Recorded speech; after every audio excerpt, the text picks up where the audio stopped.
कांग्रेस से अलग होने के बाद गुलाम नबी आजाद का कश्मीर में फ्लॉप शो जारी है। आजाद की रैली में ना के बराबर भीड़ जुट रही है, जिसने उनके माथे पर चिंता की लकीरें और गहरी कर दी हैं।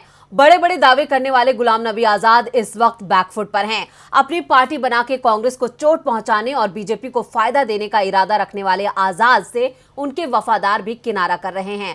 तो कैसे लगा आजाद को घाटी में जोर का झटका, देखते हैं ये रिपोर्ट। जम्मू कश्मीर में अनुच्छेद 370 के खात्मे पर गुलाम नबी आजाद के एक बयान ने घाटी का तापमान बढ़ा दिया है।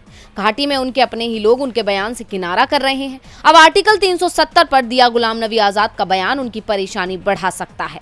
खबरों के मुताबिक कश्मीर में उनके वफादारों के लिए भी कोई सियासी फैसला लेना मुश्किल बनता जा रहा है। कांग्रेस से अलग होने के बाद आजाद ने रविवार को घाटी में पहली रैली की थी। उस दौरान उन्होंने कहा था कि वो आर्टिकल 370 को लेकर लोगों को गुमराह और उसकी बहाली का वादा नहीं करेंगे।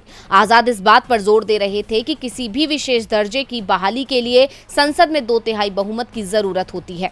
उनका मानना है कि आने वाले कुछ समय कोई गैर बीजेपी पार्टी ऐसा करती नजर नहीं आ रही है।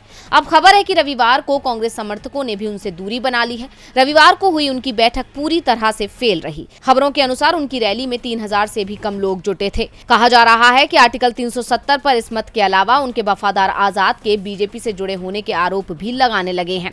घाटी में आजाद के वफादार भी बीजेपी से उनके कनेक्शन को लेकर चिंतित हैं। एक नेता ने कहा कि इस बात में कोई शक नहीं है कि आजाद साहिब बड़े नेता हैं। उन्होंने जम्मू और कश्मीर के मुख्यमंत्री के तौर पर यह दिखाया, लेकिन अभी काफी अनिश्चितताएं हैं और चीजें साफ नहीं हैं। उन्होंने कहा, जब वो कांग्रेस में थे तो हम पूरी तरह उनके पीछे चल रहे थे, लेकिन अब हमें चीजें साफ होने तक इंतजार करना होगा।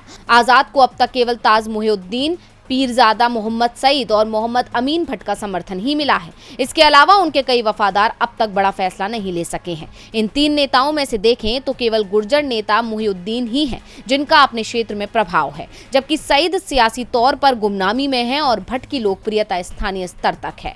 ऐसे में बड़े बड़े दावे करने वाले गुलाम नबी आजाद को अपनी जमीनी ताकत का भी एहसास हो गया है। डीवी लाइव की रिपोर्ट।